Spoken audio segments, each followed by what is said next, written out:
everyone, this side Ekta Bage. Today we are going to study class 7 science chapter 1st of NCERT nutrition in plants. So let's start this chapter. So firstly we are going to study nutrition in plants. As we studied in previous class that all living organisms need carbohydrates, protein, fats, minerals. These are components of food. These components are nutrition. यानी कि हर living ऑर्गेनिव्स को carbohydrate, protein, fat, minerals in सब components की ज़रूरत होती है जो हमें खाने या फूड के द्वारा मिलता है. इन्हीं कंपोनेंट्स को हम न्यूट्रिशन कहते हैं. Plants can synthesize food themselves but animals cannot. Plants अपना फूड खुद बना सकते हैं लेकिन animals और humans नहीं कर सकते ऐसा. Thus, humans and animals are directly or indirectly depend on plants. So what is nutrition? Nutrition is the process by which organisms take in food and use it for growth. Nutrition वो है जो हम खाने के द्वारा लेते हैं और वो मदद करता है हमारी बॉडी को ग्रोथ करने में, एनर्जी करने में और रिपेयर करने में. All living things need nutrition, but they obtain food in different two ways. Two ways are autotrophic nutrition and heterotrophic nutrition. Autotrophic nutrition वो होते हैं जो ऑर्गेनिव्स खुद अपने खाना बनाता है. लाइक ऑटो मतलब सेल्फ, ट्रॉफ्स मतलब nourishment, example plant. Second one is heterotrophic nutrition. Organisms depend on others for food, यानी कि वो ऑर्गेनिव्स जो दूसरों पर डिपेंड होते हैं खाने के लिए. That is animals and humans. So we are going to study autotrophs. Autotrophs plants make their own food. So as we study that plants are autotrophs, so they are self-feeder. So they simply substrains from their surroundings to make food through a process called photosynthesis. यानी कि जिस process के through ये अपना खाना बनाते हैं उसको हम फोटोसिंथेसिस कहते हैं. अब फोटोसिंथेसिस के प्रोसेस में हमारे जो रॉ मटेरियल्स होते हैं that is water, carbohydrate and sunlight. Same energy source क्या होता है इसका? Sunlight captured by chlorophyll. यानी कि प्लांट्स की जो लीव्स में हमारे पास क्लोरोफिल पाया जाता है that is green pigment of leave, उसके थ्रू सनलाइट कैप्चर की जाती है और इस पूरे प्रोसेस के थ्रू जो प्रोडक्ट हमें मिलता है that is glucose and oxygen. Let's study about photosynthesis. The food factory means इसमें क्या होता है? सबसे पहले जो वाटर एब्जॉर्ब होता है रूट्स के द्वारा, फिर leaves take carbohydrates. Second point जो है कार्बोहाइड्रेट लीव्स ले लेती हैं और फिर जो लीफ के अंदर क्लोरोफिल होता है वो सनलाइट को कैप्चर कर लेती है and then glucose made oxygen released. Photosynthesis happens mainly in the leaves, यानी फोटोसिंथेसिस लीव्स में होता है और उसमें जो ग्रीन पिगमेंट होता है क्लोरोफिल वो पूरी सनलाइट को ट्रैप कर लेता है and use it to convert carbon dioxide and water into glucose. Glucose is release as a by product, यानी कि उनका मेन जो प्रोडक्ट बनाना है दैट इज ग्लूकोज, लेकिन बाय प्रोडक्ट जो रिलीज हो रहा है वो ऑक्सीजन है और वही ऑक्सीजन जिससे हम ब्रीथ करते हैं. अब नेक्स्ट पॉइंट इज कि what are the condition needed for photosynthesis. Photosynthesis के लिए क्या कंडीशन की ज़रूरत है? सबसे पहले sunlight provide energy to drive the chemical reaction. इस रिएक्शन को होने के लिए सबसे ज़रूरी sunlight. Second one water which are observed by roots and transported by leaves by the vessels, यानी कि वेजल्स होते हैं प्लांट्स में जो सारे वाटर और मिनरल्स को सॉइल से लीव्स तक पहुंचाते हैं. फिर आता है हमारे पास कार्बन डाइऑक्साइड जो enter leaves through टिनी pores.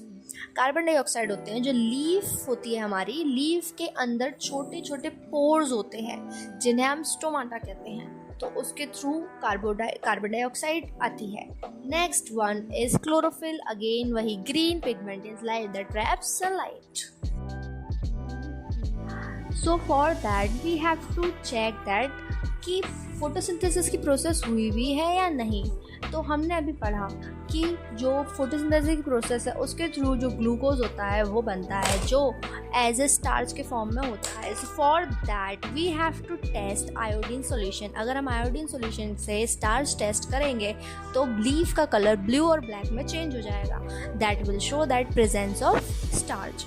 But note that leaf kept in the dark will not turn blue black. अगर लीफ को आप डार्क में रखेंगे तो ब्लू ब्लैक कलर में चेंज नहीं होगी. For that we need sunlight. sunlight.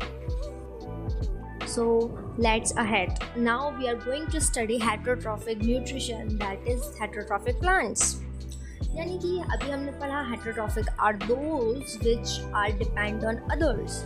So same as human and animals, some plants are there which are depend on another plants. These are heterotrophs plants. So first is insectivorous plant. Insectivorous plants are those which trap and digest insect to get nutrients. यानी कि वो क्या करते हैं, अब nutrition digest insects को trap करते हैं और उन्हें ट्रैप करके डाइजेस्ट कर जाते हैं. So there's examples are Venus flytrap, pitcher plant. Second we have saprotrophic plants. These are feed on dead and decaying matter. ये वो होते हैं जो खराब और मरे हुए चीज़ को या मैटर को खाते हैं, उनका फीड होता है ये, that is fungi, mushrooms. Third we have parasitic plants, that is derive nutrition from a living host plant. यानी कि ये वो प्लांट्स होते हैं जो दूसरे प्लांट से अपना न्यूट्रिशन लेते हैं, और जिस प्लांट से ये लेते हैं उसे हम होस्ट प्लांट्स कहते हैं. Example is Cuscuta. Now we have another is symbiosis, living together. यानी कि symbiosis is a close relationship between two different organisms where both benefits each other.